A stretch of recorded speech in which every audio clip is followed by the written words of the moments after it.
Hi, welcome to a brand new hour of America's Newsroom. You can see the Dow right now is down about 267 points. This is on news about the inflation number. It was not a good number. Not good. And it's going to hurt people. And people out there in the marketplace are figuring that out right now as the Dow is down 279 as we speak. Welcome to another hour of America's Newsroom. I'm Dana Perino. Morning to you. Good morning. I'm Bill Hemmer. Good morning at home. The new consumer price report revealing inflation remains red hot. Continues a trend of an effective pay cut for American workers. You're getting less with your money. Gas prices continue to climb. Federal Reserve expected to continue the rate hikes. So what is the administration going to do to get inflation under control? With us now, Jared Bernstein, White House Council of Economic Advisors from the North Lawn. And sir, thank you for your time. It's good to have you on. I wish we had better news. I'm certain that you wish this was better news. But at the heart of this is the core inflation number. And when it comes to core inflation, that does not include energy or food, but yet that number is the highest we've seen since 1982. Sir, is it time for this White House and the Biden administration to pivot on its economic policies? No, I think what we have is the White House, the Federal Reserve. We are acutely aware of the pressures that this causes on American families and budgets. The president started out this morning by talking about how Americans are squeezed by the cost of living, and they didn't need this report to remind them of that, but that's certainly in the report. Okay, just to be clear, I asked you that question, and you said no. So are you saying no change? Here's why I said no. Are you saying no change in policy? So let me explain why. Yeah, let me explain why.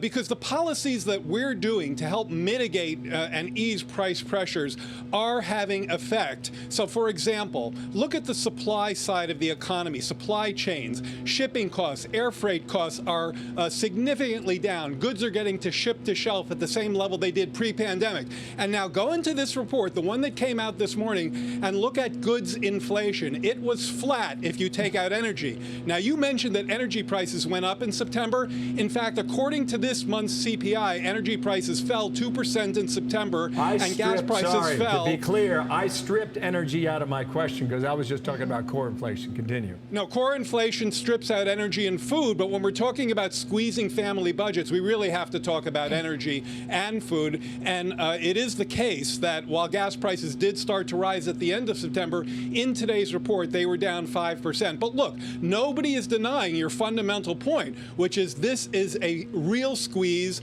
on family budgets. And I think the question is, are policymakers doing what they need to do? The president released oil from the strategic reserve. That contributed to almost 100-day of gas declines. I mentioned our work on the supply side, the Inflation Reduction Act, lowering medical care costs, lowering prescription drug costs, lowering the cost of clean energy. So all of these are moving in the right direction. They take time to factor into these price indices, and we'd like to have that. We'd like to see that happen a lot quicker. But first, Dana's got a question. I have a couple questions here. So, sure.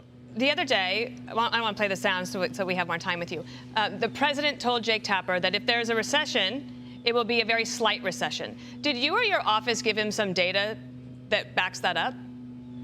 That's a fairly common view among market analysts. What the president said was that a recession is far from inevitable. And I think what he was referring to there is the strength of our job market. Look, you just don't have a recession when you have a 3.5% unemployment rate and you're adding hundreds of thousands of jobs per month. That's just completely inconsistent with recession. You heard Janet Yellen talking yesterday about strong household balance sheets. Consumer spending remains solid. So I think the idea, you know, we've argued about this. I think you've argued that there's a recession out there. I think that's very hard to square with the facts on the ground, particularly regarding the job market. That doesn't mean prices are okay. Prices are elevated, and we have to do everything we can to ease those pressures. We interviewed a guy last week named Ray Mikesell.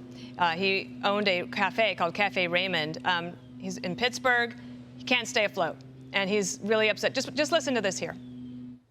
I've been in business almost 16 years now. To fight them anymore and try to stay open and hire people, it's been, almost 3 years. I have a passion for what I do, but I don't want to do it this way no more. It breaks his heart because he can't find workers. Everything is costing way too much. He's actually having to leave his community, and he's going to move to Montana. So when you talk to somebody real like that, not just people in our bubbles in Manhattan or in D.C., what's your answer to him? It's what I started out with, Dana. Look, the question that I think folks need to be asking is, are the policymakers who are dealing with this global inflation problem — inflation is actually higher in Europe than it is here — dealing with this global inflation problem here in the U.S., are they doing what they need to do to ameliorate this problem? And what I would say to that gentleman is full speed ahead, 100% yes. It's what I told Bill earlier. So, for example, you run a restaurant, you want your goods, you want your deliveries to get to you without delay. Well, that's something that's actually occurring now, partially due to our work on the supply side of the economy. Supply chains are much less snarled. Goods are getting from ship to shelf, from port to restaurant more quickly. On the labor market side, we did see some promising developments relative to what the gentleman was saying. The last report on job vacancies had them coming down by 1 million. That's significant in terms of taking some of the excess heat out of the labor market, that gap between the workers that firms need and the labor supply. So I want to play you a clip. This is not from a politician. This is from a businessman, Jamie Dimon. You know him well. We have done a 180 on energy policy in America. He's got a real problem with that. Roll this clip. In my view, America should have been pumping more oil and gas, and it should have been supported. We have a longer-term problem now, which is the world is not producing enough oil and gas to reduce coal, make the transition, create security for people. Obviously, America needs to play a real leadership role. America is the swing producer, not Saudi Arabia. So, look, I mean, everybody's filling up their tank and they're wondering why repeatedly. And you mentioned medical costs, and I was emailing Edward Lawrence, you know him well, works at the White House. Medical care services in this report went up year over year, 6.5%. And the American Rescue Plan it was passed more than a year and a half ago. And yet the price was still going through the roof. I mean, but whether it's energy or whether it's medical costs, people feel this in their lives. Yes, please, go. Totally agree with you. People feel these in their lives. It's an important point, Bill, one that we should never lose. And we don't. This is where President, these were kitchen table issues for him when he grew up. And so let's talk about both of those. When it comes to energy, it's still the case that the price of gas is down about $1.10 from its peak. Actually fell a penny today, by the way.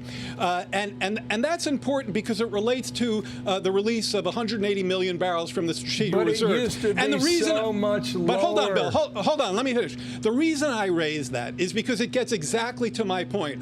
Are policymakers doing what they need to do to respond to precisely the pressures you made? Yes on energy, yes on medical costs. Again, look at the Inflation Reduction Act. $35 a month for insulin. That's way below what seniors are paying now. Capping prescription drug out of pocket at $2,000. You've got people paying $8,000 and $9,000.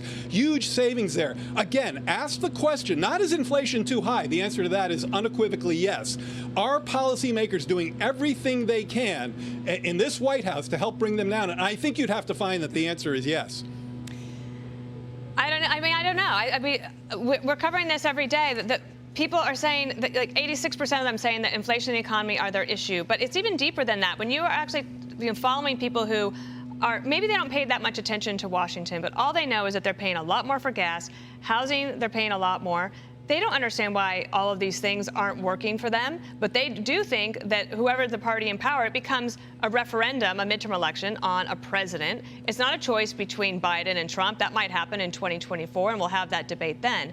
But right now, you just see the American people feel like they are getting poorer. That we just saw that report out today, that 47% describing their feelings as poor. And I know that there's a lot of numbers, but what about the heart? Yeah, so you're asking an economist about heart. Let me see what I can do with that. No, I get, look, not only, yes, I get where you're coming from, but President Biden, he approaches this with head and with heart. I mean, he, as he would say, I literally grew up in a family where these were kitchen table issues. I know from personal discussions with him how acutely he realizes what these pressures mean to household budgets. So he has dispatched us to do everything we can. You know, I talked about the release of oil from the strategic reserves. You said people are paying more at the pump. Well, you know, they're actually paying $1.10 per gallon less at the pump than they were in mid-June. June. Now, that we have to continue to press on that. You've heard the president talk very much in this spirit. He's pointed out that the gap between wholesale and retail prices is historically high, and he's calling on American energy companies, who, by the way, are highly productive right now. We're soon going to hit the most productive production of oil in America's history. So he's told these companies they need to share some of those margins, give people a little breathing room at the pump. I think that's a fair call from this president. I think the only thing we can wonder is, we started out whether or not there's going to be a pivot on policy, and we're going to find out on November 9th if that's the case, because you may be pushed into it based on the outcome of this vote. The problem is, let me just say one other thing. I know we have to go, but the problem is, look at which way that pivot goes. If the Republicans want to take down the Inflation Reduction Act, that's an increase in healthcare costs. That's an increase in clean energy costs. So let's watch that pivot, the policy implications therein. Listen, thanks for coming on. You've been game for all our At least it wasn't raining or super hot this time. We could go for an hour, but I don't know if we get anywhere. Jared, thank you very much. I'm Steve Doocy. I'm Brian Kilmeade. And I'm Ainsley Earhart. And click here to subscribe to the Fox News YouTube page to catch our hottest interviews and most compelling analysis.